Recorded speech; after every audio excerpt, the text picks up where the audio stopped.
Whenever I get called out, I feel like I gotta represent, and Gary Vee is calling everybody with the Gary Vee Challenge to step up the content game.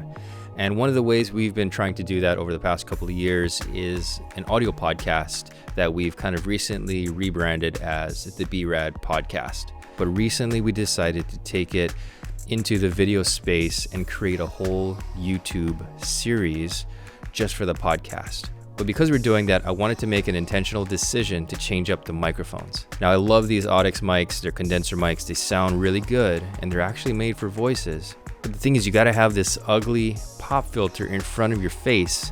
So when it comes to video, it's just not very appealing. And also when you're talking to people, it actually puts a barrier in front of your face. So I thought, you know what, it's a good time to look at new microphones. Everybody from Potato Jet to Gary Vee and Sarah Dietschy have been championing the Shure SM7B microphones, and they sound really good. But dude, they're like $400 a pop.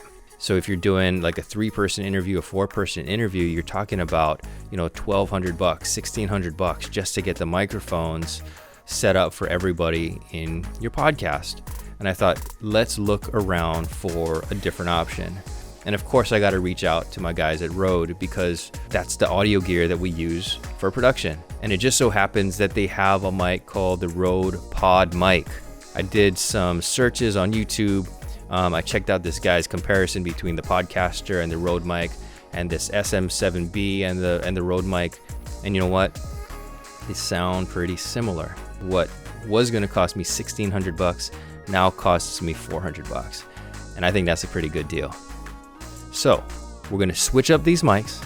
Tell me what you think, and let me know if you think this is going to be a good option for the podcast. And boom! What do you think? I think it looks way cleaner on camera, and it sounds actually really, really clean. When I was researching this microphone on YouTube and looking through blogs, I wanted to make sure that the B's and the P's, what are called plosives, aren't really pronounced, because this doesn't have a pop filter. It actually has a filter built in, which actually takes the place of that windscreen that was right in front of my face before. But I think this is going to be a really clean way visually to be able to still just talk to people, have a great conversation, have good clean audio. And for $100, this is an amazing microphone. It sounds as good as the Rode Podcaster, and I think it would sound pretty close once you EQ it to the Shure. Hopefully this helps some of you out that are just getting started like I am. And if you've got any other things, shoot me a DM, shoot me a comment, and we will connect again in the future. Until next time, aloha. Thank you so much for watching this video. If you enjoyed it, I would really appreciate it if you give it a thumbs up. And if you want to see more of this stuff, make sure you subscribe and hit that notification bell if you want to know whenever we drop a new video. We're on social media at B-Rad Studio. You can find our behind the scenes journey there, or my personal one at Brad Watanabe. A couple of years ago, we started an audio podcast, and we're spinning up a brand new YouTube channel just for that. So make sure you go check that out to find out more about the entrepreneur life and the creatives that are doing some amazing things here in Hawaii. That wraps it up for this one. Until next time, aloha.